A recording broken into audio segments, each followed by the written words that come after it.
Hi ಎಲ್ಲರೂ ನಮಸ್ಕಾರ. ಇವತ್ತಿನ ಒಂದು ವಿಡಿಯೋದಲ್ಲಿ ನಿಮ್ಮ ವೃತ್ತಿಯಲ್ಲಿ ನಿಮ್ಮ ಕೆರಿಯರ್ ಲೈಫಲ್ಲಿ ನಿಮ್ಮ ಒಂದು ಸಂಗಾತಿಯ ಸಪೋರ್ಟ್ ಸಿಗುತ್ತಾ ಅಥವಾ ಇಲ್ಲೋ ಅಂತ ನೋಡೋಣ. ನಾನು ಹೇಳಿರೋಂಥ ಒಂದು ಕಾಂಬಿನೇಷನ್ ಇದ್ದರೆ ನಿಮ್ಮ ವೃತ್ತಿಯಲ್ಲಿ ನಿಮ್ಮ ಒಂದು ಸಂಗಾತಿಯ ಸಪೋರ್ಟ್ ತುಂಬ ಚೆನ್ನಾಗಿ ಸಿಗ್ತದೆ. ನಿಮಗೆ ಸಂಗಾತಿಯ ಸಹಕಾರ ತುಂಬ ಚೆನ್ನಾಗಿಯೇ ಸಿಗ್ತದೆ ಅಂತ ಹೇಳ್ಬೋದು. ಅದು ಯಾವ ಥರ ಕಾಂಬಿನೇಷನಿಂದ ಈ ಥರ ಒಂದು ಸಪೋರ್ಟ್ ಸಿಗ್ತದೆ ಅಂತ ನೋಡೋಣ.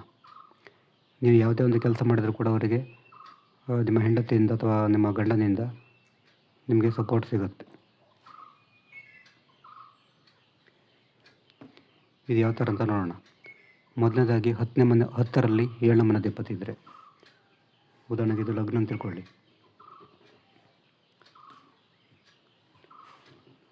ಇದು 10ನೇ ಮನೆ ಆಗುತ್ತೆ. ಇದು ಲಗ್ನ ಆದರೆ ಇದು 10ನೇ ಮನೆ. ಈ 10ರ ಅಧಿಪತಿ ಏನಾದರೂ 7ನೇ ಮನೆಗೆ ಬಂದರೆ,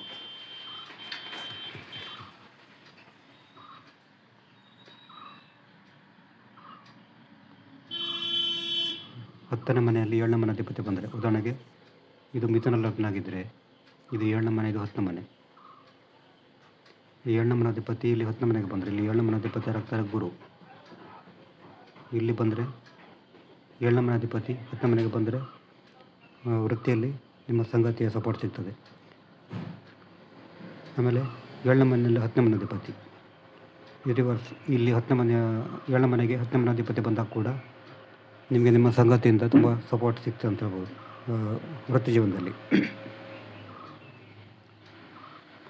ಮತ್ತು ಬಂದುಬಿಟ್ಟು ಶುಕ್ರ ಅಥವಾ ಗುರು 7ನೇ ಮನೆಯಲ್ಲಿದ್ದರೆ, ಇಲ್ಲಿ 7ನೇ ಮನೆಯಲ್ಲಿ ಗುರುಗ್ರಹ ಇದ್ದರೆ ಅಥವಾ ಶುಕ್ರ ಗ್ರಹ ಇದ್ದರೆ, 7ನೇ ಮನೆಯಲ್ಲಿ ಗುರು ಅಥವಾ ಶುಕ್ರ ಗ್ರಹ ಇದ್ದರೂ ಕೂಡ ನಿಮಗೆ ಸಂಗಾತಿಯಿಂದ ಸಪೋರ್ಟ್ ಸಿಗ್ತದೆ ವೃತ್ತಿ ಜೀವನದಲ್ಲಿ. ಈ ಮನೆಯನ್ನು 7ನೇ ಮನೆಯನ್ನು ದೃಷ್ಟಿ ನೋಡ್ತಾ ಇದ್ದರೂ ಕೂಡ ಸಿಗುತ್ತೆ. ಉದಾಹರಣೆಗೆ ಇಲ್ಲಿ ಗುರು ಇದ್ದರೆ ಇಲ್ಲಿ 7ನೇ ಮನೆಯ ದೃಷ್ಟಿ ಬೀಳ್ತದೆ. ಇಲ್ಲಿ ಶುಕ್ರ ಇದ್ದರೆ 7ನೇ ಮನೆ ದೃಷ್ಟಿ ಬೀಳ್ತದೆ. ಆ ಕಾರಣ ಶುಕ್ರ ಮತ್ತು ಗುರುವಿನ ದೃಷ್ಟಿ 7ನೇ ಮನೆಗಿದ್ದರೂ ಕೂಡ ನಿಮಗೆ ಸಂಗಾತಿಯ ಸಪೋರ್ಟ್ ಸಿಗುತ್ತೆ. 7ನೇ ಮನೆ ನೋಡ್ತಿದ್ರು ಕೂಡ ಆಗುತ್ತೆ, 10ನೇ ಮನೆಯನ್ನು ನೋಡ್ತಿದ್ರು ಕೂಡ ಆಗುತ್ತೆ. ನೆಕ್ಸ್ಟ್ 7ನೇ ಮನೆ ಅಧಿಪತಿ 10ನೇ ಮನೆ ನೋಡಿದರೆ,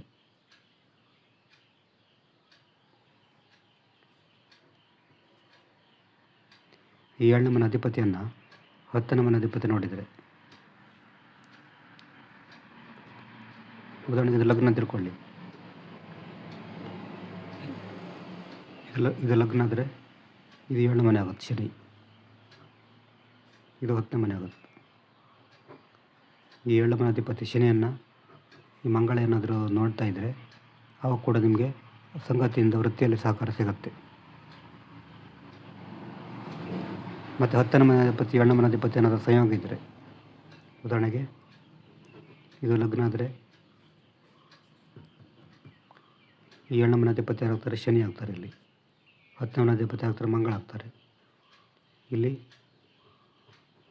ಮಂಗಳ ಮತ್ತು ಶನಿ ಒಟ್ಟಿಗೆ ಇದ್ದರೆ, ಈ 10ನೇ ಮನೆ ಅಧಿಪತಿ ಮತ್ತು 7ನೇ ಮನೆ ಅಧಿಪತಿ ಒಟ್ಟಿಗೆ ಇದ್ದರೂ ಕೂಡ ನಿಮಗೆ ಸಂಗಾತಿಯಿಂದ ವೃತ್ತಿಯಲ್ಲಿ ಸಹಕಾರ ಸಿಗ್ತದೆ.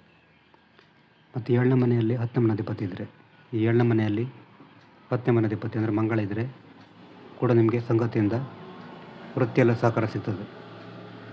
ಮತ್ತು DNA ಚಾರ್ಟಲ್ಲಿ ನವಾಂಶ ಕುಂಡಲಿಯಲ್ಲಿ 7ನೇ ಮನೆ ಅಧಿಪತಿ ಅಥವಾ ಶುಕ್ರ ಅಥವಾ ಗುರು 10ನೇ ಮನೆಯಲ್ಲಿದ್ದರೆ, ನವಾಂಶ ಕುಂಡಲಿಯಲ್ಲಿ 7ನೇ ಮನೆ ಅಧಿಪತಿ ಅಥವಾ ಶುಕ್ರ ಅಥವಾ ಗುರು 10ನೇ ಮನೆಯಲ್ಲಿ ಏನಾದರೂ ಇದ್ದರೆ ನಿಮಗೆ ಸಂಗಾತಿಯಿಂದ ಸಪೋರ್ಟ್ ಸಿಗ್ತದೆ.